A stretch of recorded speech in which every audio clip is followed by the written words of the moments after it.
जिसे भी लग रहा है कि युद्ध खत्म हो गया, गाजा में धमाके खामोश पड़ चुके हैं।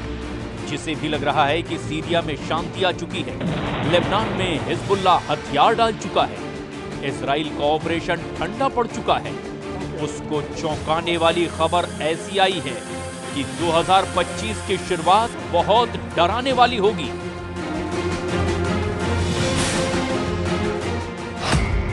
2022 की युद्ध, 2023 की जंग और 2024 के युद्ध से बढ़कर इस साल अब महायुद्ध का पहला सिग्नल मिल चुका है। 2025 की शुरुआत यानी जनवरी के महीने में ही एक बड़ी जंग दस्तक देने लगी है।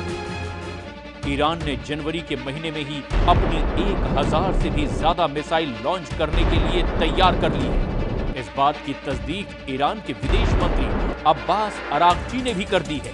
अब्बास अरागची ने चीन के मीडिया को एक धमाकेदार इंटरव्यू दिया है। अरागची ने इस इंटरव्यू में जो बोला वो इजराइल की मीडिया में गोला बनकर गिरा है।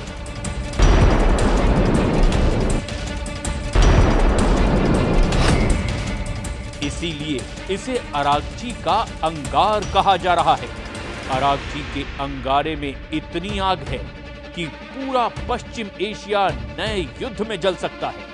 अरागची ने जो बोला उसे टाइम्स ऑफ इजराइल ने इस तरह से छापा। बताया कि ईरान के विदेश मंत्री ने एक बड़े युद्ध की चेतावनी दी है। इजराइल के जेरूशलम पोस्ट में लिखा, ईरान ने इजराइल को अब ऑल आउट वॉर यानी कि खुल्लम खुल्ला युद्ध की वार्निंग दी है। एक तरफ गाजा में धमाकों के बीच इजरायली सेना ने लगातार ऑपरेशन और बमबारी के साथ साथ सीरिया पर अल-कायदा और आईएसआई के आतंकी रहे जुलानी के आतंकियों पर कब्जा किया। इन दोनों तस्वीरों ने ईरान के अंदर बहुत बेचैनी पैदा कर दी है। गाजा में इजराइल नॉन स्टॉप हमले कर रहा है, वहीं सीरिया में जुलानी का गैंग चप्पे चप्पे पर कब्जा कर चुका है।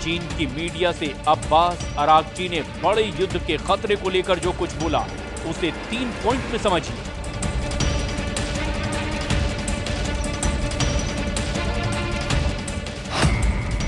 अरागची ने कहा कि ईरान भविष्य में इजराइल के किसी भी हमले के लिए तैयार है। अरागची ने कहा कि उम्मीद है कि इजराइल गलत कदम नहीं उठाएगा। अरागची ने कहा कि इजराइल ने हमला किया तो महायुद्ध होने की 100% गारंटी है।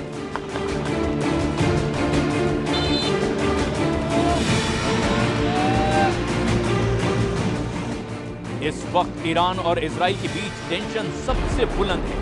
एक तरफ नेतन्याहू का वॉर कैबिनेट गाजा, लेबनान और सीरिया के मोर्चे पर खुद को जीता हुआ साबित कर रहा है।